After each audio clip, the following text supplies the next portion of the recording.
voudrais vous faire un message, un enseignement sur le cœur. Qu'est-ce que le cœur dans la Bible? Alors,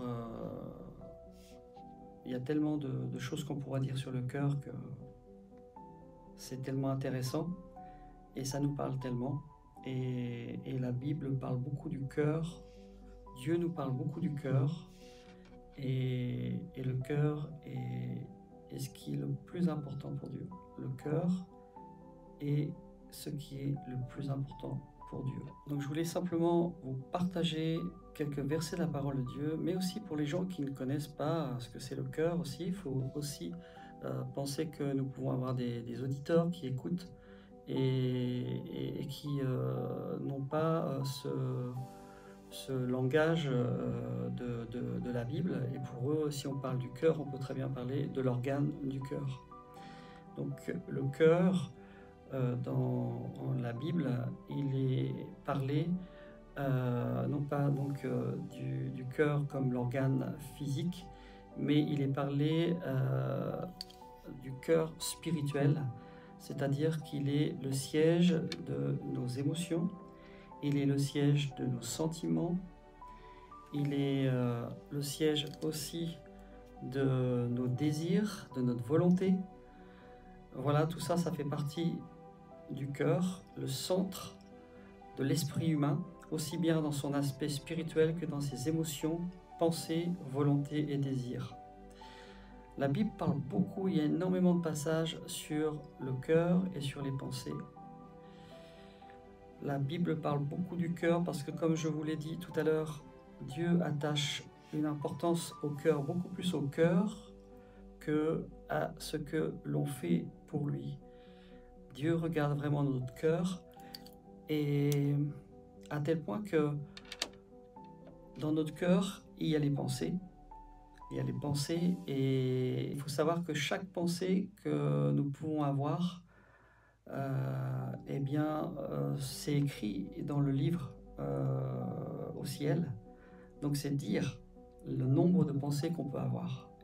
Et vous voyez, les pensées qu'on peut avoir qui peuvent être mauvaises ou pas mauvaises, mais même nos pensées sont inscrites dans le livre.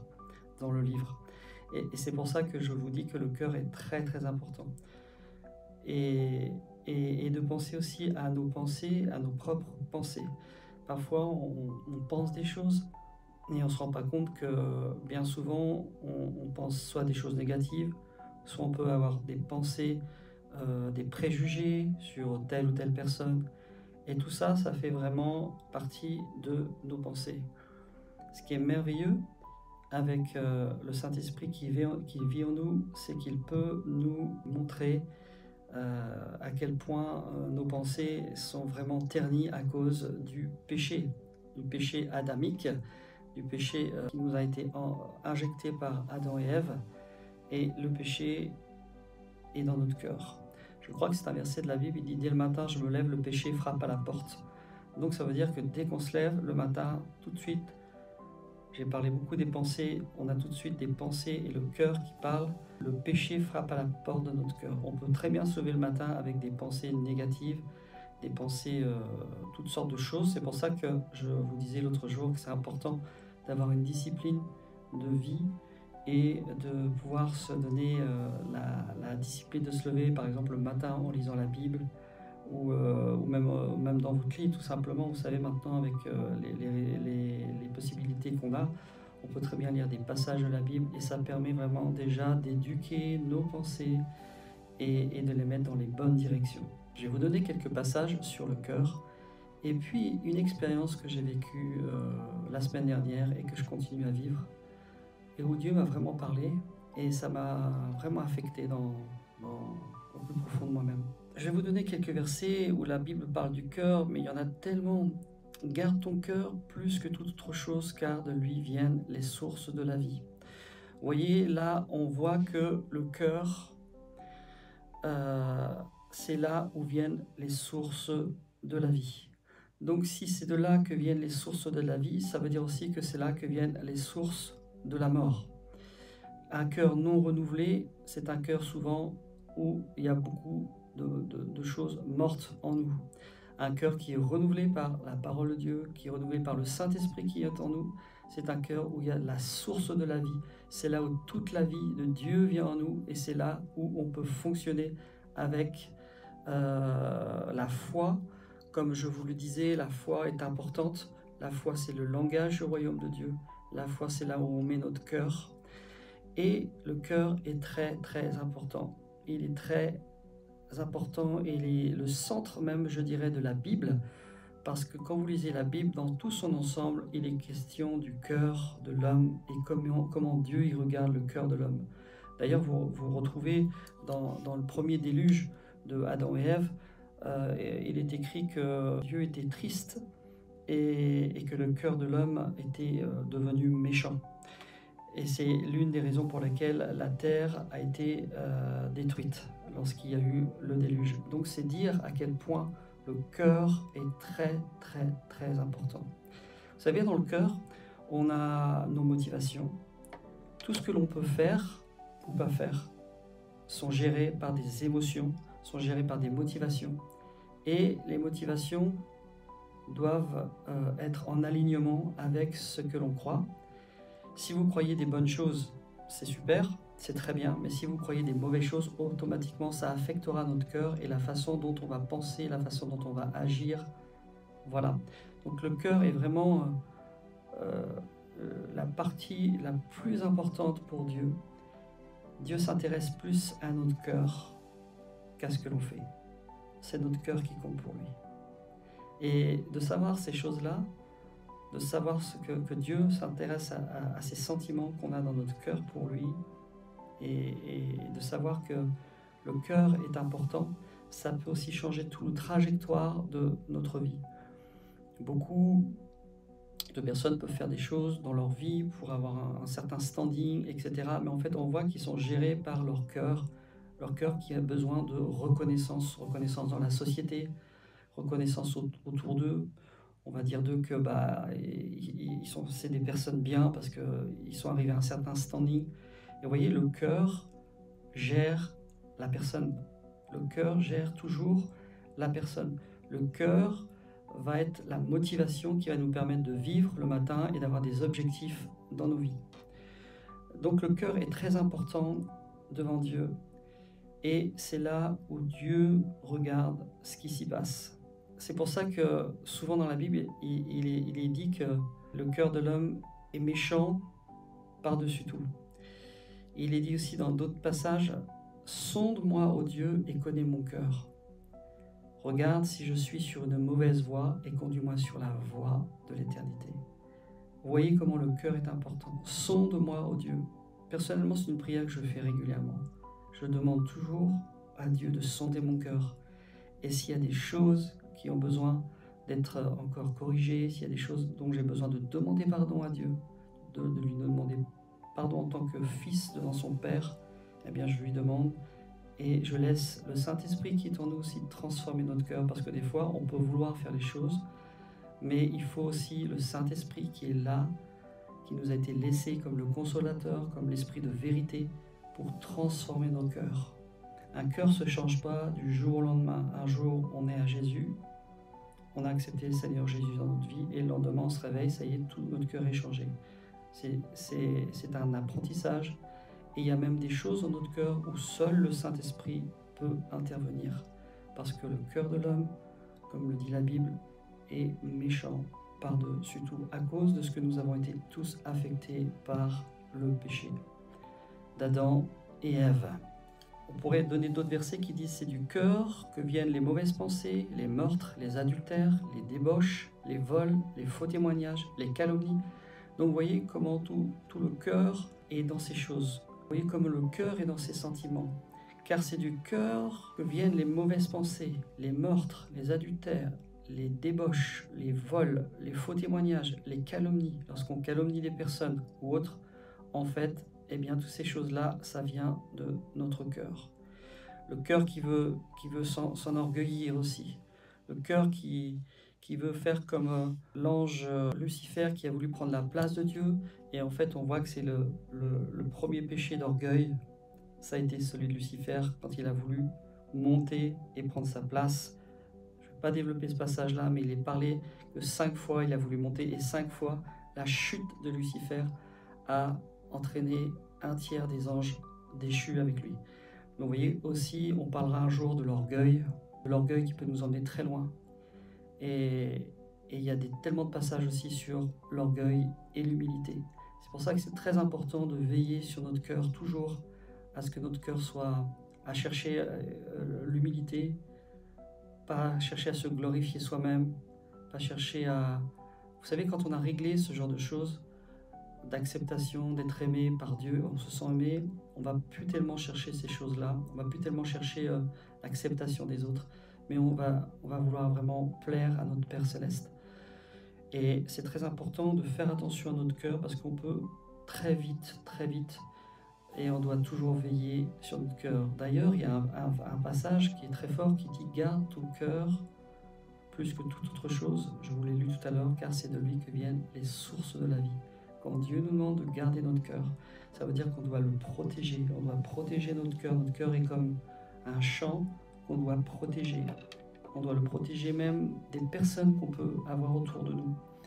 On doit le protéger, oui, des personnes qu'on peut avoir autour de nous. Pourquoi? Parce que lorsque des personnes viennent, ils peuvent mettre, sans le savoir, des choses qui peuvent affecter tout simplement notre cœur. L'une des forces du cœur, l'un des sentiments le plus fort du cœur, c'est la paix. La paix, c'est quelque chose d'extraordinaire. C'est un fruit extraordinaire. Et la paix qui surpasse toute intelligence gardera vos cœurs et vos pensées en Jésus-Christ. Donc vous voyez comment le cœur est très important. Notre cœur est vraiment très important. Et c'est la raison pour laquelle on doit toujours veiller sur notre cœur. Et comme je le disais à l'instant, on doit même veiller à qui on fréquente autour de nous, parce qu'ils peuvent affecter notre cœur. Si vous voulez vraiment être près du cœur de Dieu, des fois on est obligé de faire des choix dans notre vie par rapport à des personnes que l'on doit fréquenter et d'autres qu'on ne doit pas fréquenter pour pouvoir garder notre cœur, tout simplement. Donc le cœur est très important. Et je voulais vous parler d'un passage que j'aime beaucoup, qui dit « L'homme regarde à ce qui frappe les yeux, mais l'Éternel regarde au cœur. » Je répète, l'homme regarde à ce qui frappe les yeux, mais l'Éternel regarde au cœur. Ce passage-là, il est tellement important. Je l'applique à ma propre vie. Et combien de fois on regarde ce qui frappe les yeux, mais on ne regarde pas le cœur. Je vais vous donner une expérience que j'ai vécue pas plus tard que la semaine dernière. Vous savez, j'aime lire la Bible, j'aime la pratiquer, et j'aime aussi donner des enseignements que je vais vivre. Et c'est ça qui permettra aussi de grandir et aussi de faire grandir les autres. J'ai un ami qui m'a appelé, que je connais depuis très longtemps, qui est à l'hôpital, qui a été à l'hôpital. Il a fait une crise cardiaque. Aujourd'hui, il est encore en vie. Je suis allé le voir à l'hôpital. Il a très peu de famille. Comme ami, il n'a que moi. Et je voudrais simplement vous parler de cet homme qui a reçu Jésus dans son cœur à l'âge de 12-13 ans, puisque c'est une personne que j'ai évangélisée. Il est devenu mon ami d'enfance. Et là, quand il était à l'hôpital, qui m'a appelé, j'ai dit « Waouh, qu'est-ce qui arrive ?» Je pensais vraiment qu'il avait fait un acte mauvais et qu'il voulait mettre fin à ses jours, ce genre de choses. Mais en fait, pas du tout. J'ai appris qu'il avait fait donc une crise cardiaque. Donc je suis allé le voir et il m'a donné ses clés d'appartement et il m'a donné tout un tas de choses pour que je puisse venir aussi lui amener à l'hôpital des vêtements, des choses comme ça. Je vous dis tout ça parce que ce sont des choses qu'on vit même au sein du peuple de Dieu. Et ce gars, c'est vrai qu'il a toujours été plus ou moins, je dirais beaucoup plus d'ailleurs, rejeté qu'autre chose. Mais rejeté de chez rejeté. Parce qu'il est particulier, après c'est pas toujours facile de parler avec des gens qui ont un langage parfois peut-être un peu agressif, etc. Mais là où j'ai été interpellé, c'est que quand il m'a donné les clés de son appartement, ça faisait plus de 5 ans que je n'étais pas venu chez lui. J'avais des contacts, mais je n'étais pas venu chez lui. Je rentre dans son appartement et vous savez, il y a ce qu'on appelle le syndrome de Diogène. Et cette personne-là, en fait, quand je suis rentré dans son appartement, c'était insalubre. Vous savez, le syndrome de Diogène, c'est des gens qui accumulent, qui accumulent, qui accumulent, qui accumulent, qui accumulent. Et là, j'ai fait une petite recherche, j'ai dit, mais ça m'a fait très mal pour lui, parce que ces gens-là, souvent, ils sont isolés, puisque personne ne veut aller chez eux, eux-mêmes ont honte. Et ça m'a fait mal pour lui. Et vraiment, j'avais cette compassion dans mon cœur, de dire, mais Seigneur, comment est-ce possible qu'un de tes enfants soit pas libre et qu'il vive dans des choses comme ça? Et je priais dans mon cœur et m'est venu ce verset dans la Bible qui dit « J'avais faim, vous m'avez donné à manger, j'étais nu, vous m'avez mis un habit. » Et les disciples lui posent « Mais quand est-ce que nous t'avons fait ça ?» Et Jésus leur dit « Toutes les fois que vous avez fait ça à l'un de mes plus petits, c'est à moi que vous l'avez fait. » Je répète, toutes les fois que vous avez fait cela à l'un de mes plus petits enfants, c'est à moi que vous l'avez fait. Cela veut dire que le verset là, il est devenu comme un réma, comme une révélation pour moi. Et en fait, il a été oublié par la société, il a été oublié par des hommes et des femmes de Dieu, il faut le dire, qui n'ont rien pu faire pour lui. Aujourd'hui, il est sorti d'affaires, j'ai pu aller dans sa maison, j'ai prié dans sa maison. Et quand je priais dans sa maison, c'était vraiment très particulier. J'ai fait aussi des prières où le Seigneur m'a demandé des choses particulières pour lui que je lui ai données. Mais tout ça, c'est pour vous dire que l'homme regarde toujours à ce qui frappe les yeux, mais l'Éternel regarde le cœur. Ce garçon-là, il a un cœur extraordinaire. C'est un homme qui a su m'aider dans des moments où j'avais besoin. Et où des personnes ne vous aideraient jamais. Hein. Vous savez, quand on dit que c'est au pied du mur qu'on voit le maçon, eh ben c'est la même chose. Donc de manière surnaturelle, je me demande comment j'ai fait pour rentrer dans son appartement. Mais plusieurs fois, j'y suis allé pour pouvoir l'aider, pour pouvoir rentrer. Et nous avons commencé un travail spirituel. Voilà. Et je parlais de ça à une sœur en Christ qui m'appelle et elle me dit, voilà Fabien, je vois chez cet homme-là un cercueil. Waouh! Et elle me dit, mais pas un cercueil dans le fait qu'il est en train de mourir. Mais en fait, il a mis autour de lui la mort. Et sa seule sécurité, c'est la mort. C'est pour ça qu'il ne vit plus. Et autour de lui, c'est la mort. Et c'est exactement le sentiment que j'ai eu quand je suis allé chez lui, qu'on a bavardé un peu. J'ai prié avec lui, prié 10-15 minutes. Je me suis laissé diriger, j'ai donné des paroles. Mais ce que la sœur m'a fait quand elle m'a appelé, qu'elle m'a donné cette parole-là, du coup, ça m'a permis d'avoir une autre perspective et de pouvoir prier pour lui et de lui faire confesser des choses. Donc pendant qu'on priait, le Seigneur m'a révélé que dans le ventre de sa maman l'avait rejeté. Il me l'a confirmé parce qu'en fait, sa maman ne l'a pas reconnu. Il n'a pas été reconnu par sa mère.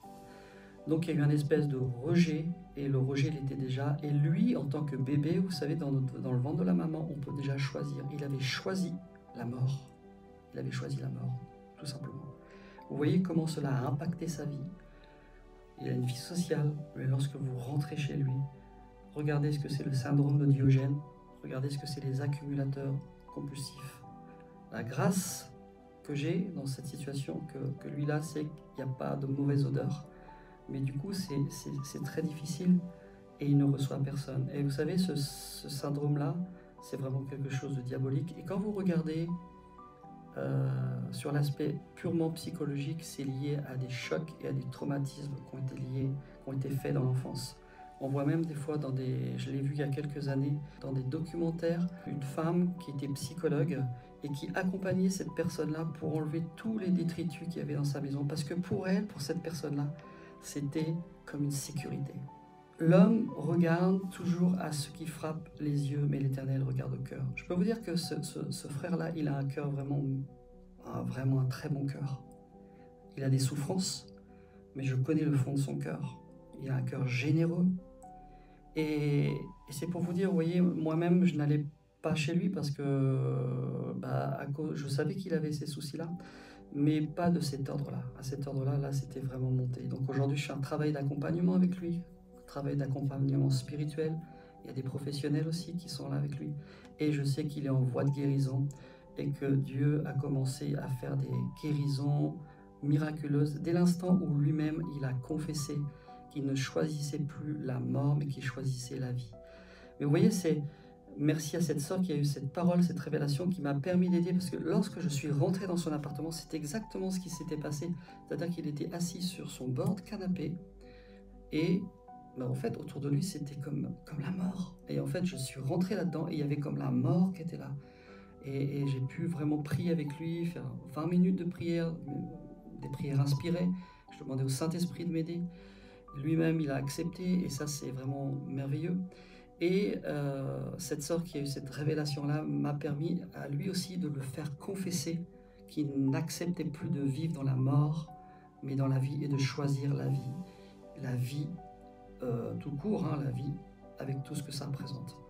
Vous voyez comment on peut tout simplement juger le cœur d'une personne, la rejeter, mais en fait on ne connaît pas sa vie. Et lorsque je dis ça pour moi, et je le dis aussi pour peut-être des gens qui entendront, mais ce verset qui m'est venu, lorsque vous avez fait ça, c'est à moi que vous l'avez fait, ça m'a vraiment mis un baume dans mon cœur et Dieu m'a vraiment touché parce qu'en fait Dieu s'intéresse, vous savez, le royaume de Dieu, c'est pas le royaume de ce monde. Dieu s'intéresse aux plus petits, Dieu s'intéresse à ceux qui sont dans la rue, à ceux qui dorment dans des cartons, à ceux dont la société n'en veut pas. C'est ces gens-là. Regardez ce que la parole de Dieu est dit lorsque Jésus dit « Les publicains, les gens de mauvaise vie, les prostituées devanceront dans mon royaume de Dieu ». Vous voyez, la mentalité du royaume de Dieu, elle est à l'inverse de cette mentalité du monde. Et lorsque j'ai eu ce verset biblique-là pour lui, c'est à moi que vous le faites, il était tellement heureux que je lui apporte des chaussons, que je lui apporte... voilà, je vous le dis, c'est pas pour dire « Ah, Fabien, il est bien, etc. » Non, non, je vous le dis simplement parce que j'aime bien vivre la Bible et j'aime bien la vivre à travers des expériences et pouvoir vous le dire. Et comment le Saint-Esprit peut nous rappeler aussi même des versets, c'est à moi que vous le faites. Et lorsque j'ai eu ce verset-là, j'avais un sentiment de joie et de paix, comme si le ciel était réjoui. Et tout simplement, ne pas le laisser dans l'isolement. Donc on a mis tout un tas de stratégies autour de nous pour pouvoir l'aider. Mais je sais que le meilleur travail qui est fait là en ce moment, c'est un travail spirituel, lié aussi aux professionnels, parce qu'il faut aussi lier des personnes qui sont professionnelles avec nous. Dieu nous les a donnés, c'est pas pour les mettre de côté. Donc tout ça pour revenir au cœur, comment on peut très vite juger et mettre des personnes de côté. Donc le cœur est très très très important dans la parole de Dieu. Et il y aurait tellement de choses à dire, tellement de choses à dire. Je vous ai dit que Dieu s'intéresse au cœur humble et contrit. L'Éternel est près de ceux qui ont le cœur brisé et il sauve ceux qui ont l'esprit dans l'abattement. Voyez, l'Éternel est près de ceux qui ont le cœur brisé. La première des choses que Jésus ait faite, il l'a dit dans la parole, vous voyez dans les évangiles, je suis venu pour ceux qui ont le cœur brisé. Mais c'est quoi un cœur brisé? C'est tous ces gens-là que vous voyez autour de vous. Il y a des gens qui ont des cœurs brisés. Ils ont été brisés déjà dès leur jeunesse. Même dans le ventre de leur mère, ils ont déjà été brisés. Mais Jésus est venu pour eux. Et on est là en tant que frères, sœurs. On est là, nous, en tant qu'amis de Dieu, puisque nous sommes dans sa relation, dans une relation d'intimité avec lui. On est là pour les sortir de ces situations-là. Et on est là pour aider nos frères et sœurs. Et on ne peut pas rejeter ces gens-là. On ne peut pas. Parce que si vous rejetez ces gens-là, c'est comme si vous rejetez Jésus, tout simplement. Alors il y a des personnes qui vont dire, oui, moi j'ai pas les capacités pour faire ça, etc. Mais après, là moi je vous parle d'une expérience que j'ai vécue. Et vous savez, c'est Dieu qui met le vouloir et le faire. Et c'est lui qui peut nous aider à faire des choses que nous-mêmes, on est incapable de faire. Si vous avez un cœur sincère et on n'a pas de capacité pour certaines choses, Dieu peut mettre des capacités en nous pour pouvoir aider tout simplement nos frères et nos sœurs qui sont en difficulté. Donc le cœur est très très important.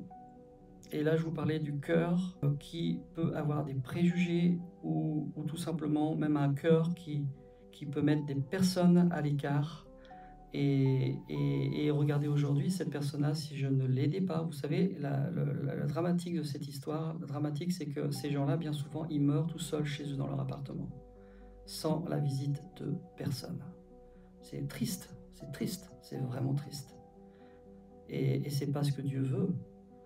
La chose qu'il m'a dit, il m'a dit, Fabien, une fois que je suis rétabli, la chose qui m'intéresse le plus, c'est vraiment de servir le Seigneur. Waouh, ça m'a touché, j'ai dit, mais Dieu n'a pas voulu le reprendre, tout simplement parce que Dieu avait des projets pour lui, et Dieu veut le libérer pour qu'après lui-même, il puisse libérer les autres. Je terminerai par cette parole qui dit « Là où est ton trésor, là aussi sera ton cœur ». Ça montre tout simplement nos véritables priorités et attachements qui reflètent l'état de notre cœur. Là où est ton trésor, là aussi sera ton cœur. Ça montre tout simplement notre attachement et nos priorités et les priorités de notre cœur. Je vais vous laisser sur ces passages qui sont importants. Et comme je vous l'ai dit, je vais pouvoir faire beaucoup d'enseignements sur le cœur. Et moi-même, ça va me parler. Et moi-même, ça me parle encore. Là où est ton trésor, là aussi sera ton cœur. Ça veut dire que là où on met des priorités, des attachements, bien souvent, même si on dit « Ah je fais ça, mais c'est pour le Seigneur », mais quelle est réellement la motivation derrière tout ça? Est-ce qu'il n'y a pas une soif de reconnaissance? Toujours cette fameuse reconnaissance qu'on veut tous, faut le dire. Faut le dire, on veut tous de la reconnaissance. Mais quand vous avez ce sentiment d'être aimé, accepté par Dieu, vous n'avez plus besoin de reconnaissance auprès des autres. Vous faites tout simplement ce que Dieu vous demande de faire. Comme Jésus disait, je ne fais que ce que le Père me demande de faire. Et pour être dans cette intimité-là, dans ce registre-là, il faut vraiment avoir une intimité avec Dieu. Alors il y en a qui diront, moi j'ai du mal à avoir l'intimité. Je peux juste donner vous des petits conseils comme ça. Si vous êtes baptisé du Saint-Esprit, priez en langue. Vous savez, la prière en langue, c'est extraordinaire. Si vous priez en langue, vous allez renouveler votre esprit et vous allez permettre à votre esprit de guider et d'avoir une influence sur votre âme. Vous savez, l'âme, c'est le siège aussi du cœur. Et c'est notre esprit qui doit avoir autorité sur l'âme. À la chute, pour terminer, à la chute de l'homme et de la femme, au départ, c'était l'esprit qui dirigeait l'âme et le corps. Lorsque le péché est entré dans le monde, par cet acte dont Genèse nous parle, les choses ont été inversées. Et c'est l'âme qui a commencé à vouloir dominer l'esprit. C'est pour ça qu'on a toujours des combats entre l'âme et l'esprit. Et c'est très difficile on a besoin d'aide et on dit Seigneur viens à mon secours parce que là j'ai vraiment besoin d'aide. L'âme veut toujours dominer, alors que lorsqu'on a donné notre vie à Jésus, c'est notre esprit qui doit dominer sur l'âme et non l'inverse. Voilà, je vais vous laisser sur ces paroles. Là où est ton trésor, là sera ton cœur. Donc quel est le trésor de notre cœur? Est-ce qu'on veut faire plaisir vraiment au cœur du Père? Ou est-ce qu'on cherche l'acceptation? Est-ce qu'on cherche encore d'être aimé par les autres ou d'avoir une certaine notoriété ou ce genre de choses qui sont vraiment des choses dont Dieu a horreur. Dieu a horreur de ces choses-là. Parce que ces choses-là amènent à l'orgueil, tout simplement. Dieu aime qu'on s'occupe des plus petits. Il l'a dit, lorsque vous avez fait, Jésus, lorsque vous avez fait ces choses à l'un de mes plus petits, c'est à moi que vous l'avez fait. Voilà ce que je voulais vous partager, que le Seigneur vous bénisse. Je vous donne le shalom de Fabien et je vous dis à la prochaine vidéo. Shalom, shalom.